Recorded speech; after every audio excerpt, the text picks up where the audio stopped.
Well, this is an exciting time. It's just got off the phone with Katz, which is always good to talk to him and an old Albuquerquean and be a part of the ESPN stuff that's going on. And it's a neat time. It's a celebration of college basketball, and I think even more so now that you don't have NBA basketball going on right now. College basketball is put to the forefront even more so. So it's always a special time. The Friday night before the 15th is always one of the highlights of getting the season started. And as coaches, we're probably more excited about the weekend because it's actually practice time. And really, for the first time since that Alabama loss, we actually get to spend time with our guys. Since that loss, we've only had them for 2 hours a week. In June, July, and August, we're not allowed any time. So tonight brings about new rules that really we're excited about, and that being we get to spend more time with our guys and do the things that we like doing as coaches.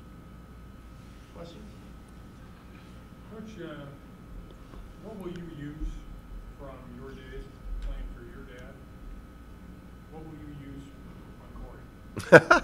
That's hard to say. I've been very fortunate. I've been in basketball a long time now, and I got to play for my dad 4 years, where I got to play for my dad in high school, and then now 20-plus years in the coaching business. Dad was on my bench for 9 years. So I was very fortunate to get to play for Dad and get to coach with Dad. And now, our family's been so involved with basketball. And it's just a basketball family. So now to have children that are now part of the program and be on the same bench and be at work every day and go through the practices, I'm very excited about that. And I'm sure Corey thinks the same thing, just about until the time I got to hammer him for being out of a stance defensively, and then he might think differently. But it's a lot of fun when you're trying to put things together with your team, knowing that one of your sons is part of that team. You have to make sure that you don't treat him like more harsh.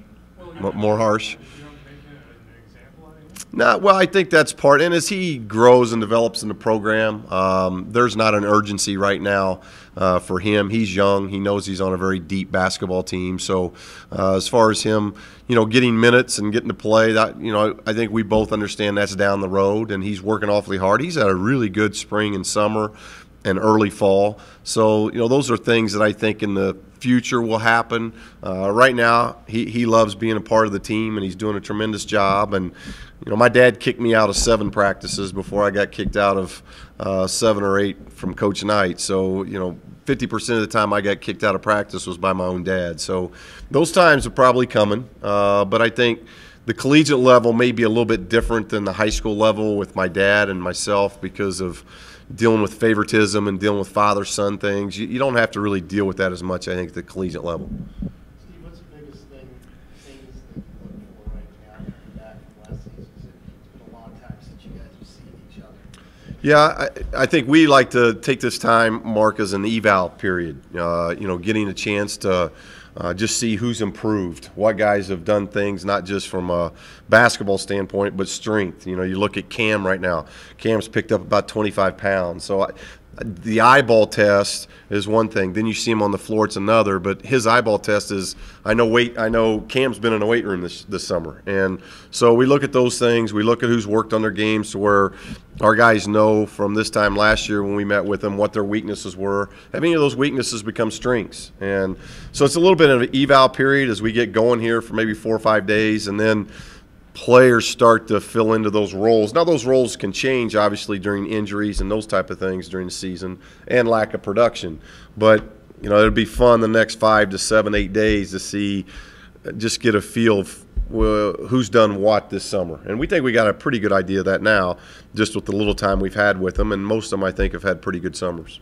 Can you sense that extra competitiveness, knowing how deep the roster is this year? These guys got to go really bad at different spots. Right, and the depth right now is in the backcourt. Each year it seems like it changes, but our backcourt depth is really deep. The front court right now is not deep. Cam has been out with a foot injury. He probably will not do much with the Hal tonight other than maybe just warm up. I don't think we'll put him in the scrimmage. We're trying to get him back slow. He's been cleared 100% by the doctors, but we just want to bring him back slowly because we can't afford any kind of injury up front with Alex being out.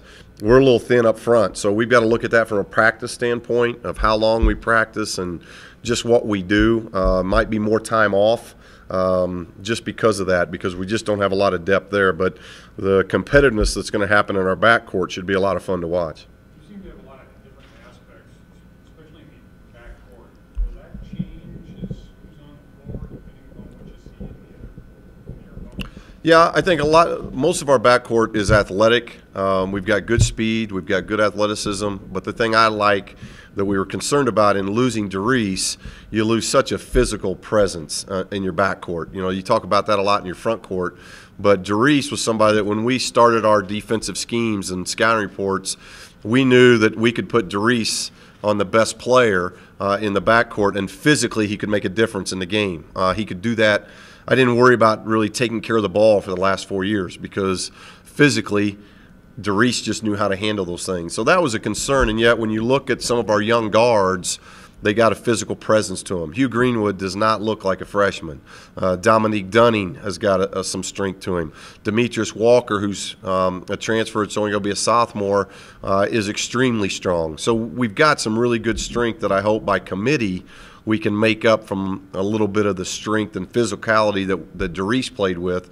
We just make it up with committee. Who goes into this that spot as number one right now? That's hard. You know, right now through all the fall, Mark, we've just pretty much got 6 guys on silver, 6 guys on red, and we let the competition play its out. And I'm sure that's what we're going to start when we do a lot of 4-on-4, 5-on-5 here in the early practice season. It's probably going to just be looking at different combinations. And we got obviously a lot of different combinations that we can put back there. But the guys have worked really hard. I think we got some guys that can play different spots as well. You know, Kendall can play 2 and 3 different guard positions. Tony Snell can do the same. Demetrius Walker can do the same. Damo can do. You know, a lot of our guards are interchangeable to where we can put them in the 1, 2, and 3 spot. And if we decide to go small, we've got a few of them that can swing into that big guard position. Does it make it difficult, though, that you don't have that extension of you on the floor? Well, yeah, it's not Darice, you know, and that's the problem. When you lose Rowe, that was a big issue. Now you lose Darice. That's why each year it's a different challenge. But at least, you know, we have Phillip and AJ, who's been with us for 4 years now. Phillip and AJ know what's expected. They are an extension of what we are. Drew has now been on our campus for nearly 2 years, so he's not a mid-semester guy. He gets to start right at the beginning. So you got a potential first-round pick that's not coming in at Christmas. He's been with us, and he gets to start the beginning of the year. And then you got a guy like Kendall, who I think Kendall can be a coach on the floor. Now, all these things have to come together, and that's part of coaching, and that's what we have to do a good job of blending it and meshing it together. But those are very exciting intangibles that we get to work with. Gordon, you described him the other day as a walking double-double. How much more do you expect out of him, considering he's had that year under his belt now, and he should grow up? Well, I think just continue that progression. You know, being able to knock down the 15 to 17-foot shot consistently, running the floor at a high level, being able to play a full season. He proved it. He proved his worth in half of a season last year. You know, now can you do that in a full season? Can you do that in a non-league conference and then in a schedule, and then do it in a conference schedule? So it's about that, showing that consistency, and then can you bump those numbers? You know, he was about, I think, maybe 14 and 11 last year, 14 points, 11 rebounds or thereabouts. You know, can that production rise a little bit? And that's not easy because those are big-time numbers. But I think the real intangible with Drew is his leadership.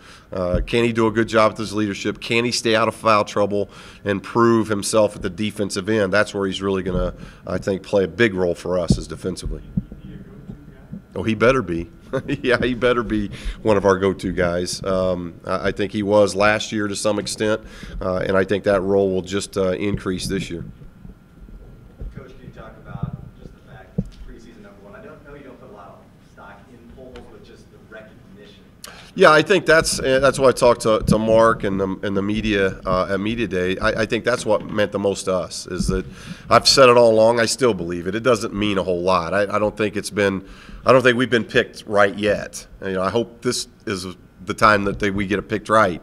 Obviously, I hope it's correct and we do finish first. But you got to play the games. So the preseason stuff, whether it's individual stuff or it's our team, doesn't mean a whole lot, but it does speak volumes in that we're 5 years in now, and we're at the top of the league. And for that tells you where your program's, what it's done and what it's become and the respect that it's gaining, not just here locally but throughout the league. And for that, that means a great deal to us. And I think our guys are a little fired up about it. I think they think they can be good. We feel like we can be good, but when you get something like that, it kind of gives you a shot in the arm, and I think our guys are excited about it. You worried a little bit about the other side of it too, that maybe they get a little complacent early on and knock that out of there? Yeah, and that falls on us, as coaches.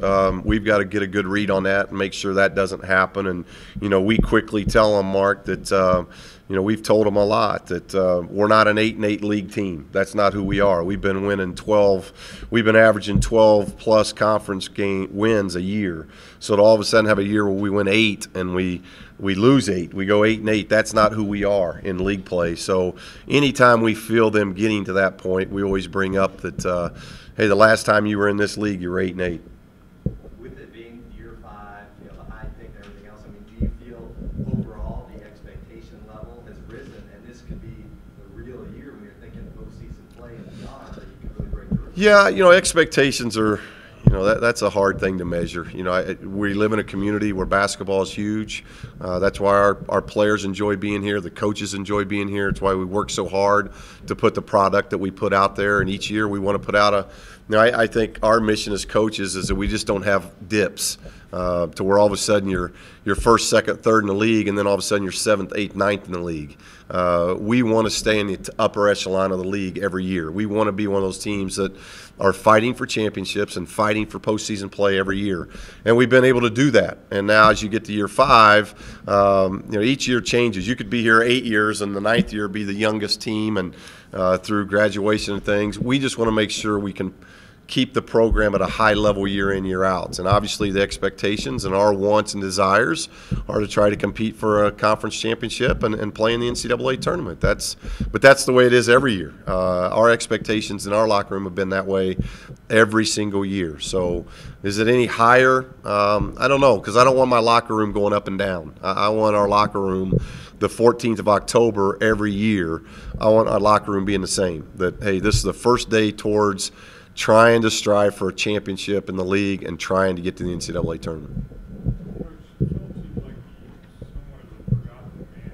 How important is him being healthy and him being productive to your overall? Well, I really hope Philip continues to stay healthy because I've mentioned it before. I really appreciate what he did last year because I know he wasn't but about 75% all year. He had a really bad elbow the majority of that season. And he was playing really well, and we were playing at a really high level up until that. And I think that affected him. He's a gunslinger, but he's really added to his game. He does much more than just shoot the basketball now. He's turned into a very solid defender. His ball handling ability has gotten better. His leadership ability has gotten better. So we're very pleased with how he's developed. And now he's going to be going into his senior year. He's going to be one of those guys that are going to ask to do more. And that's not just do more offensively. That's doing what we need to do defensively as well. Hughes just got to go through the adjustment of going from the FIBA rules and the international game to learning college basketball, the pace of play, the decision-making time that you have or don't have. It's a little bit faster. It's a little bit quicker paced, and those are adjustments that he's got to continue to make. He's done a really good job here in the fall. So the exhibition season, those 2 games, the inter-squad scrimmages that we're going to have with officials, those things will help him a lot. But just very, very solid. Very good basketball IQ, can knock down shots from anywhere. Very good passer. And like Derice as a freshman, has above average physical strength for a freshman. Coach, any surprises for tonight? Pardon me? Any surprises for the house tonight? No, not surprises. It's really, as we've mentioned before, just a celebration of the start of the season. So getting the guys introduced, I think that's always exciting. The guys get to introduce themselves tonight and be a part of it. We'll warm up, do some dunking, probably 20-minute scrimmage, and then more dunks at the end. This is our most athletic team, so I think that's what they want to do. And so we want them to have fun. We want them, just as I think the fans are, we want them highly excited and highly motivated going into this season as well, with practices starting at 1 o'clock tomorrow. We want that enthusiasm kind of to get out tonight. Well, I appreciate the school, Lee, more than anything else. We've not ever had a graduate manager in men's basketball, and to be able to have a graduate manager and Jerice be the first, for the school to see that this was a great Lobo that did an awful lot for this university, got his degree on time, was over a 3-point his last 4 semesters here. He just did a phenomenal job in every way possible for this university, and for them to see that, recognize that, and want to help him and help our program, because it definitely helps him. It gets him in our grad program. He gets to rehab here, and his rehab's going very, very well. But it helps us too, Lee, to have his leadership around, to have him in the ear of Kendall and Hugh and all these young guards, to be able to get feedback from Jerice every day. Can't do anything but help our team. Coach, you have an update on Alford? No, not much of one. That was Ask at Media Day. It's just it's a slow progress.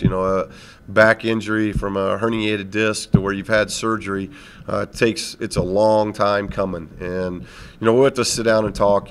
By rule, red shirts they're not even put in until the end of the season. So is it likely? Yes. I think that's a likely scenario. We don't know for sure yet, but he's missed so much. He's missed basically most of last spring, all of summer, and all of fall.